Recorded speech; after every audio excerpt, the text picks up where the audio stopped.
Hi, and welcome to Literary Hype. I am Stephanie, your literary hype woman, and today I'm hanging out with a very impressive new author.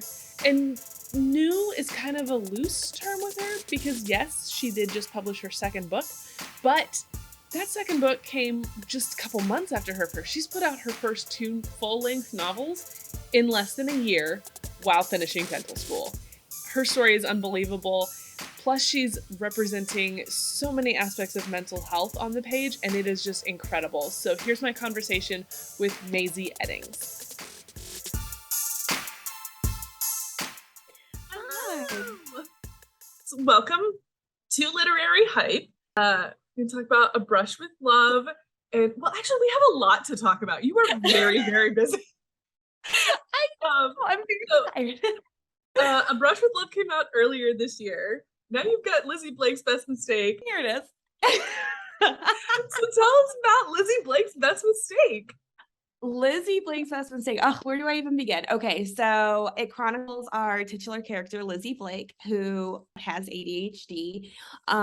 She is a baker, and she is also a person that really has a hard time kind of functioning in normal workplace environments, and kind of has a hard time keeping her shit together in a lot of ways. And she's a very messy person, but the one thing that she keeps very organized and in control is how she connects with other people with physical intimacy. She does not want to be hurt. She doesn't want to deal with emotions or relationships or anything like that. She doesn't trust that because she's been hurt before, but she loves sex. She's very sex positive, and she always has a very careful schedule on her one night stands and hookups. But after a particularly bad day, Lizzie breaks her cardinal rule and has a 2-night stand with Rake, who is a hot, stuffy Australian who, basically irons his underwear, and he's in Philadelphia for business. And these two have, a very fun and bubbly connection, but there's this end date in sight, and so they go their separate ways, never expecting to see each other again. And surprise, our baker has a bun in the oven, and the two decide to platonically co-parent and live together through the pregnancy, and with plans for when the baby's born. And along the way, they learn a lot about themselves. They learn how to accept love from others, love themselves fully. And then Lizzie also gets roped into an erotic underground baking scheme, but I'll save some stuff for the for the story. I love that storyline. The bakery bit is just pregnancy trope is kind of people have very strong feelings about pregnancy trope. Why did you decide to go with one that's kind of controversial? Oh my God, I didn't decide. Lizzie decided for me, it feels like. I truly all my characters. A lot of times when I sit down to write a book, I might have a couple of frameworks or tropes in mind, but so often anything that I set an intention for, they're absolutely not. They just run away with a different idea. But yeah, so I started writing this book in, I believe, January 2020-ish, and then finished it around spring 2021. And accidental pregnancy was not a trope that I personally enjoyed that much either. And so when I realized the direction that the characters were taking this book, I was like, ooh, I don't think I like this.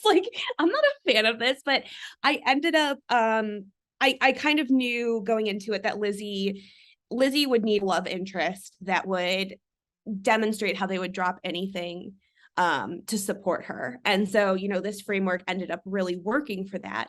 And yeah, I think it all kind of goes back to this idea of I trusted my characters to tell the story they needed to tell. And I ended up really loving, loving the trope within how they navigated it and stuff. And it was very important to me while I was writing it, though, to demonstrate that Lizzie is making a choice to keep the baby, and without too many spoilers, there's kind of an off-page character who made a choice not to keep a baby, and that decision was like honored and respected, and like, you know, the Rake's relationship to that person more kind of dissolved because of broken trust in other avenues. But yeah, so, you know, that was always a huge goal of mine when writing this trope, and tried to be as intentional as possible with it. The family dynamic in this story.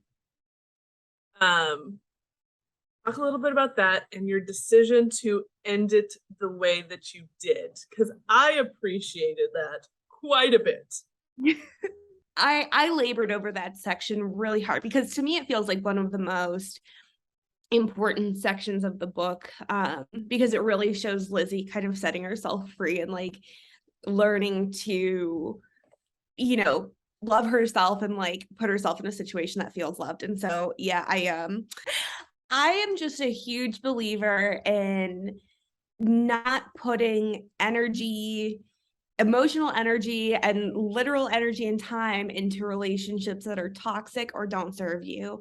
I think one of the greatest things we can do as humans is like really nurture our found family and put as much as we can into those relationships and connections that really serve us. And yeah, I think a lot of times we have this conception that a happy ending means all relationships are mended or apologies are given in like this very specific way. And I kind of wanted to explore what a happy ending looks like, you know, outside of like the romantic element of the happily ever after, but a happy ending that shows happiness coming from choosing yourself first and making a choice that best serves you, and allows you to feel loved and protected and safe.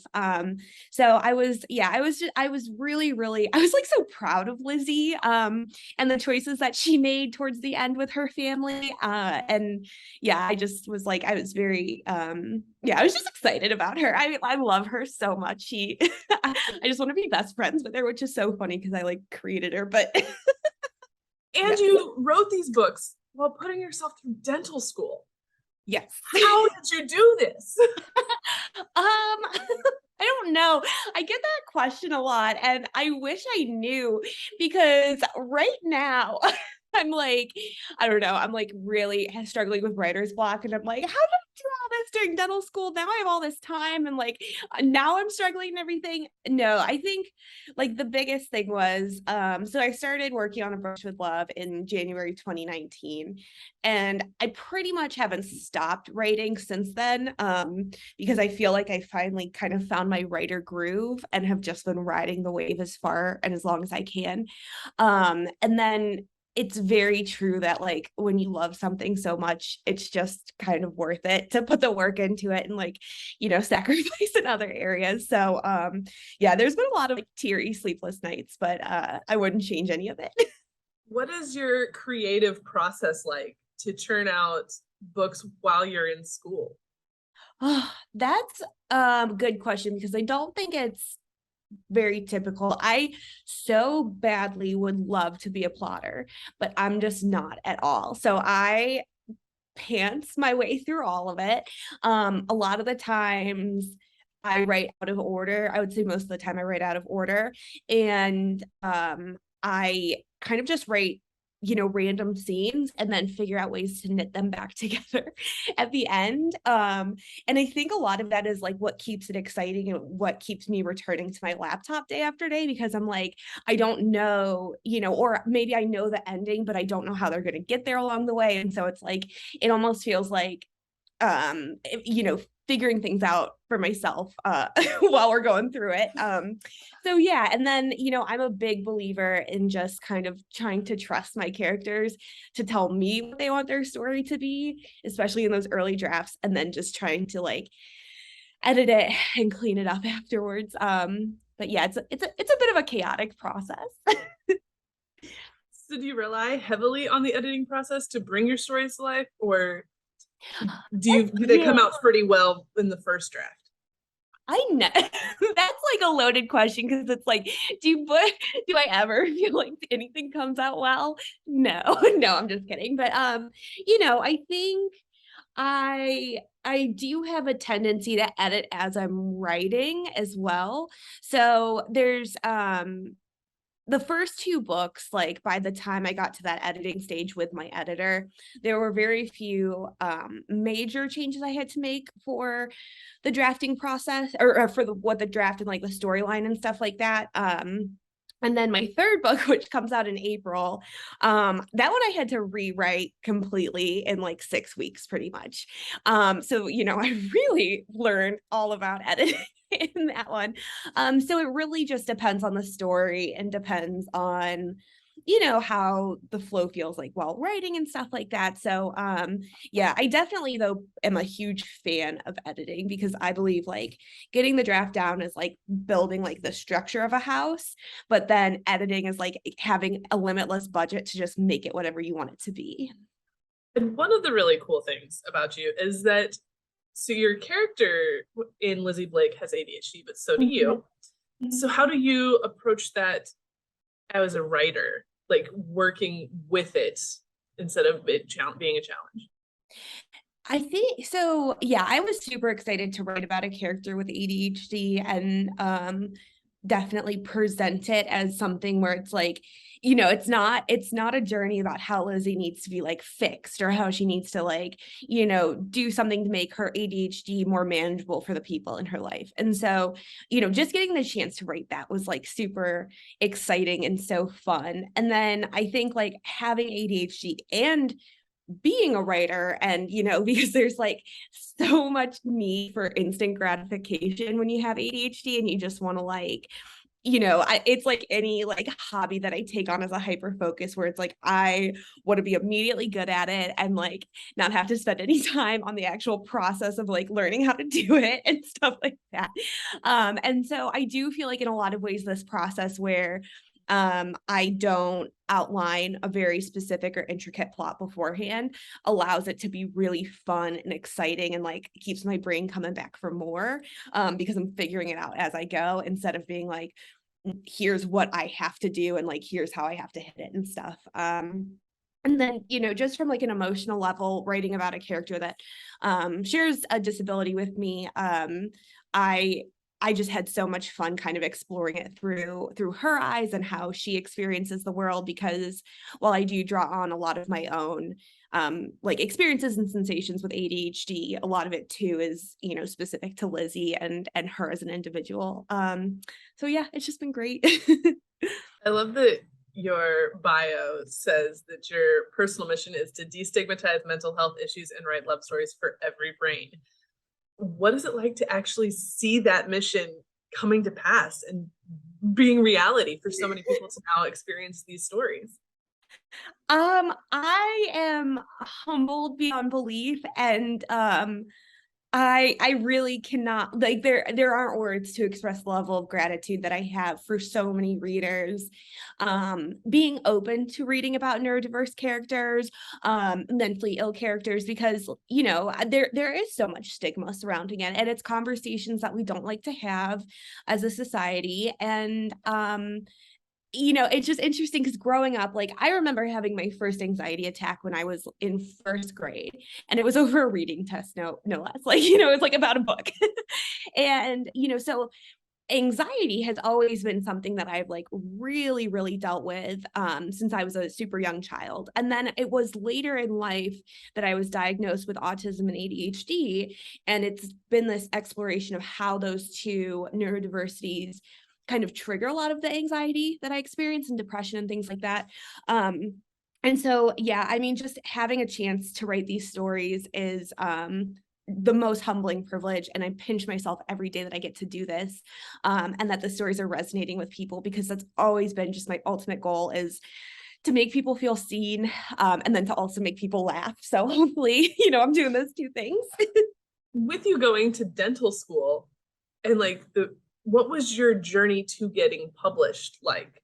Yeah, I had a bit of a quarter life crisis in dental school, where I just was feeling a lot of things, but I think anxiety and depression were two of the bigger ones. And one of the greatest like balms or methods of self-care was reading romance, which I've always been a big huge fan of the genre, but I was reading like a book a day, at this point, because I wasn't sleeping. I was so like anxious I wasn't sleeping. And so writing was always something that I had played with and toyed with, but I never really believed I could do. And I was never able to finish a story, or I would like give up on one. And then, Harper and all of her friends really popped into my head one day, and they would not shut up until I just started writing. And so I started writing their story. And for a very, very long time, it was just for me. It was just like a passion project that I was working on. It was my happy place. And then I started, I guess, to believe in myself a little bit more. And I was like, you know what? I really love Harper and Dan. I love this story. I love these friends. And like, I want to share this with people that might be experiencing, anxiety or depression or any number of different things. And so I wrote the book, and then I did a bunch of self-editing, and then I just kind of really did a deep dive on the internet about how to query agents. And then I queried for a couple of months, and then I ended up getting picked up by Kelly Martin, who she has since transitioned to a role as an editor, and she's doing amazing things. So I'm now represented by Courtney Miller Callahan at Handspun Lit. But yeah, I'm very lucky that like Kelly understood what I was trying to do right away and helped me so much to make it better. But we did go on submission with editors. I think it was February 14th, 2020. And then, like the world shut down 2 weeks later. And so I was like, oh, this is great. Like, and then, like I was reading reports where it was like anxiety has spiked 200% in the past month. And I'm like, the last thing, not only was it a hard enough sell to like write a book about dentists, because everybody hates the dentist. And then, but then like to know how anxious everybody is, just like in general, it's like, nobody's going to want this book. But, I was on sub for about 6 months, and then I finally got picked up by St. Martin's Press, and it's just been an amazing whirlwind ever since. And yeah, I'm feeling very lucky. I mean, I did not realize that A Brush with Love was dental. Like when I saw the little bitty cover on Edelweiss, I thought it was painting. And then I was like, wait a minute. But I enjoyed it so much more than I thought I would enjoy a dental school book. I know. It was just caught me way off guard, and I loved it. A lot of people experience that. You are not alone. Harper had a piece of you with the dental school. Yeah. Lizzie had a piece of you with the ADHD. What piece of you are you working into Indira's story? I would say in that book, I probably relate more heavily to the hero, Jude. Indira is very like, I'm kind of like amazed by her, because in so many ways she knows exactly who she is, and she has a lot of like her shit together. But then in so many ways she doesn't. So that was fun to explore. But I guess, to harkening back to how hard it is to talk about mental health, that book has PTSD representation. And it was something that was really, really challenging and kind of just like emotionally draining to put into a story, but at the end it ended up feeling so cathartic, and it might be the book that I'm most proud of at this point, and like the story that I'm most proud to have gotten through. It's also the one I'm most scared for people to read, but so yeah, it's just this look of like, having something very traumatic happen to you in life, and having to learn to exist in a world carrying that with you, but also opening yourself up to healing and again, love and the power of love. So yeah, I don't know, it's scary. There is a fourth person in this best friend group. Are we going to get a story about two? Two gets her happy ending for sure, and I really love how it all wraps up with her. From my perspective, I'm a white woman, and I don't think I should be writing, from a point of view of a Vietnamese American woman too, and then a Chinese American man, Alex. And so I did make sure that they get their happy ending, and I really love where they end up. And, you know, they kind of exist in my head in so many different scenarios. And, you know, I have such a soft spot for two because she is so sassy and I love her. But at this point, there's no plans to write a full book, but I am very happy with how things work out for her. And that's not the only book you have on the way. Like, seriously, do you ever sleep? No, You just did the cover reveal for Tilly in Technicolor. You want to introduce that a little bit? Or what you can say about it? So that's my YA rom-com. And again, I'm just like really, really happy to be here and have this opportunity to write books, you know, about these characters that mean so much to me. And my editor approached me because she's also an editor for YA with the Wednesday books. And she asked if I would ever be interested in doing a crossover. And I was immediately like, yes, let's do it. But I originally pitched like a very bizarre high fantasy novel for YA. She's like, I was thinking more like along the rom-com lines. And I was like, oh, okay. Yeah, but Tilly in Technicolor features another ADHD heroine, Tilly, and an autistic hero, Ollie. And so these two are 18-year-olds, and they are just little chaos demons. And so Tilly just graduated high school. She has no plan, nothing together, but she takes an internship with her sister that requires her to travel around Europe in this hope that she can like find herself and figure out what she wants to be or even who she is.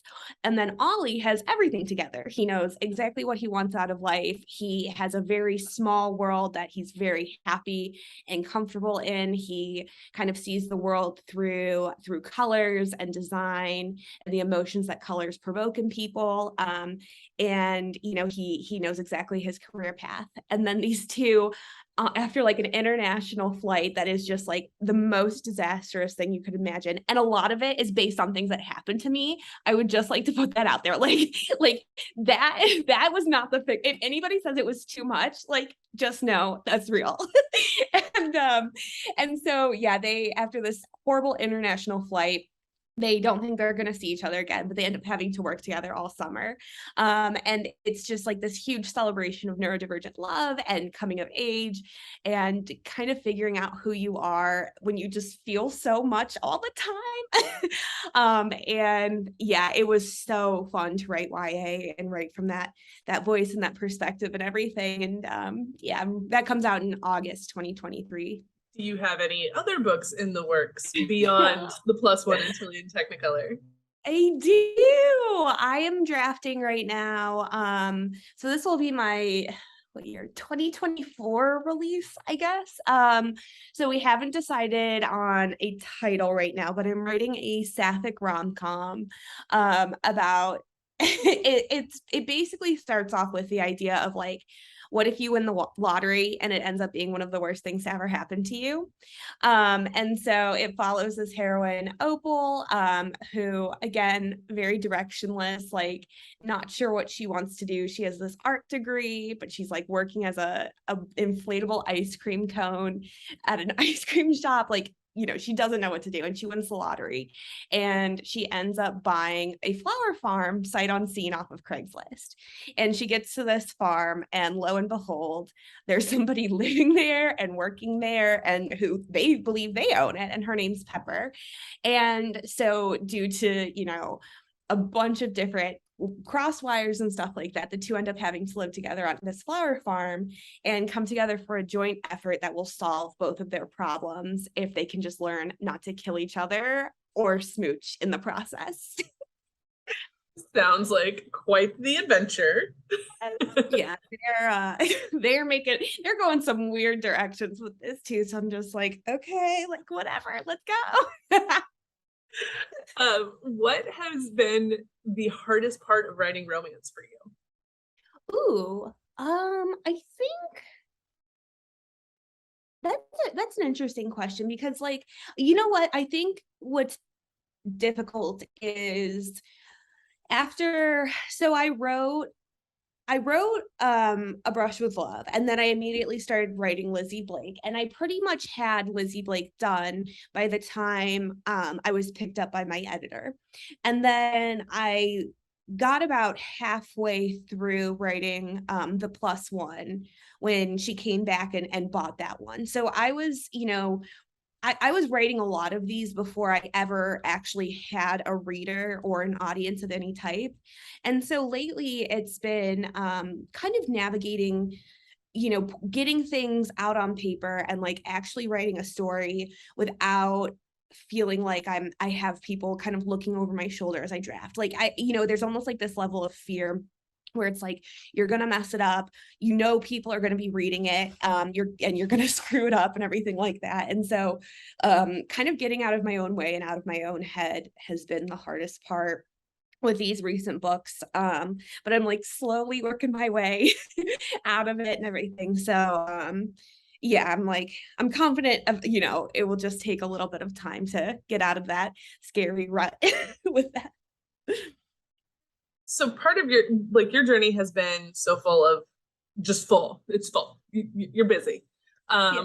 What is your advice to aspiring writers who also have a lot on their plate and are trying to figure out how to make this dream happen? I think it's important to recognize that I do have like a lot of privilege in how I'm able to write as I am, and all that. I'm very lucky with the fact that I have a partner that, lets me kind of dive headfirst into these fictional worlds and like really throw myself into them. And then, the other aspect too is while I do have two very needy cats, I don't have any children and stuff like that. And so I think one of the most important things is to really give yourself grace and compassion, because I think it's so easy to compare yourself and the way that you write and your writing journey to other people that you see. I'll be the first to admit that like I sit there and I like feel jealous of other people, or I think I'm not writing fast enough because people are writing faster, or any number of things, because I think that this is a field that we really compare ourselves. But yeah, I think, besides craft or anything like that, just learning to have compassion and grace for yourself is huge. And then the other thing is too, just to prioritize the love of storytelling and the love of writing, because, that's why we all do this, right? We tear our hearts out and put them on a page because, we have something that we want to say. And so, as much as there's like so many downs in this industry, making sure that you protect why you got into it in the first place is so important. You've gotten to do a lot of author events with some pretty cool people. What's it been like getting to like rub elbows with people like Christina and Lauren of Christina Lauren, and like Allie Hazelwood, and all these really great authors that are getting all this buzz that you get to be friends with now? Oh my God. I just like am so excited to make friends. I'm just like screaming the entire time too, because it's just very cool, because not only do I love the works of these people that are, writing amazing romances, but they also are just very like genuinely lovely people. So it's like, it's amazing, and no, I have been very, very lucky, been shown like so much, kindness, and just so much being welcomed by so many individuals. And some of my best friends have come from this writing journey, and like talking about how hard it is all the time. Chloe Lisa is one of my best friends in the entire world, and we connected over being writers and stuff. And like I feel so honored to not only get to read her work, but then be her friend, because I'm just like, oh my God, like you're such a ray of sunshine as a human. And so I'm fangirling my way through it. I am obsessed with all of these people, and just like I'm just really happy to be here, and yeah, it's amazing. What's the best writing advice that you've gotten as part of art?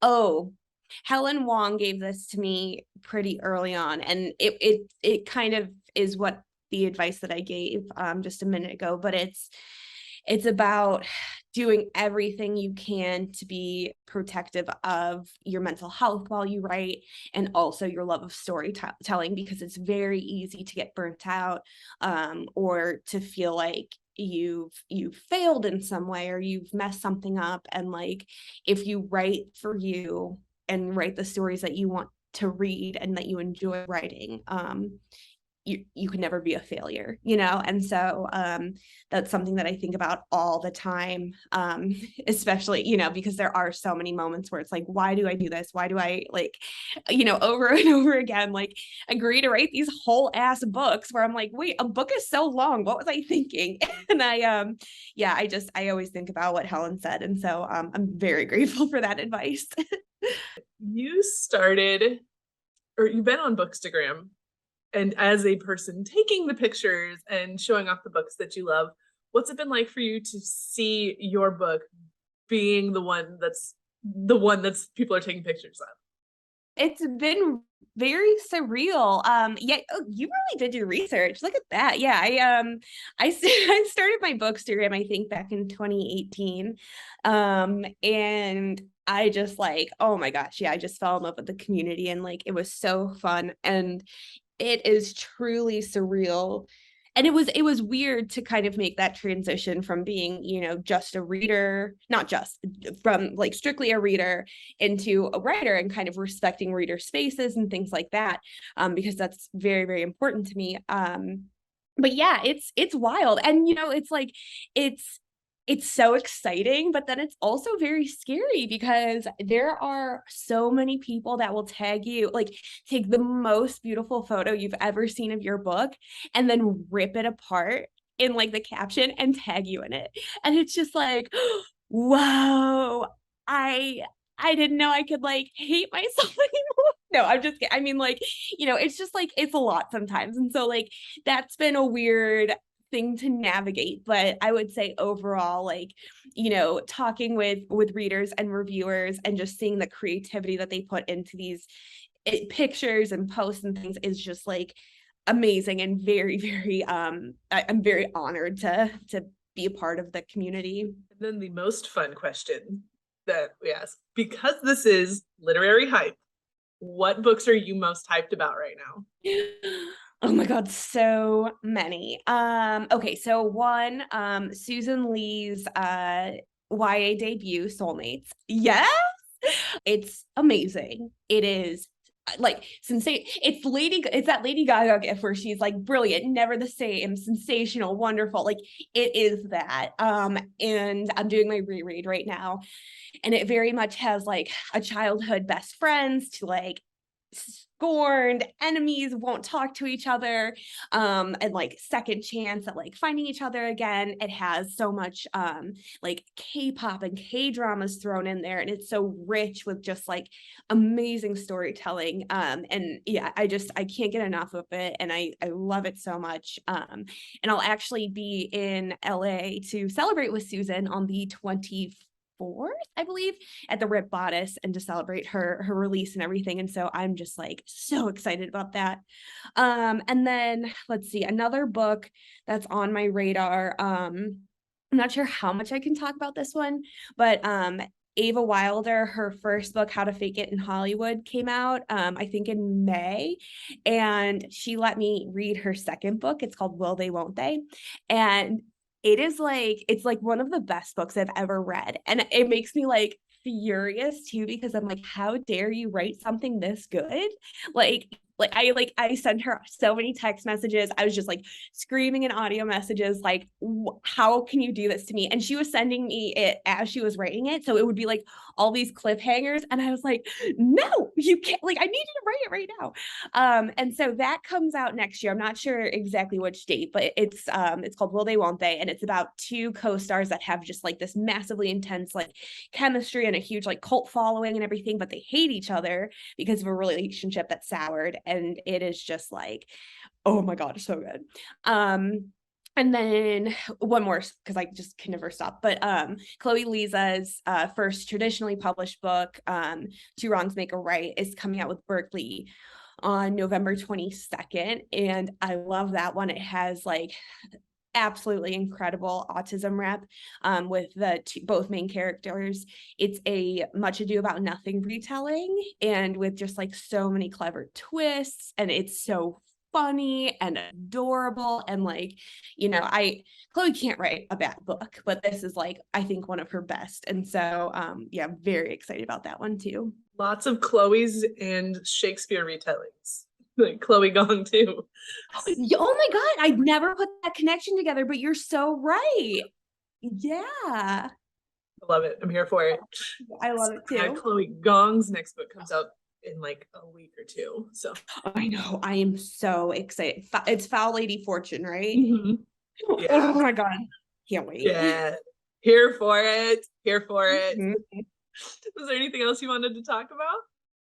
Oh, nothing that comes to the top of my head. You asked wonderful questions. I really appreciate it. Well, thanks. I love it. I love it. Oh, thank you so much for doing this. This has been an absolute blast. And if you want to talk +1 when it comes out, we could make that happen too. I would love to. I would love to. Yeah, because this was so fun, and I appreciate you so much. And yeah, I had a great time. Thank you so much. Have a great night. You too. Bye. Don't you just love Mazey? She is so much fun to talk to, and her mission is so incredible and so needed. So if you want to check out A Brush with Love, Lizzie Blake's Best Mistake, pre-order the +1, pre-order Tilly in Technicolor, she's got a lot coming your way. Those links are all going to be down in the description below. If you enjoyed this conversation, don't forget to hit that like button down below and subscribe to the Literary Hype channel. It means a lot to me to have you along on this journey. And until next time, thanks for watching.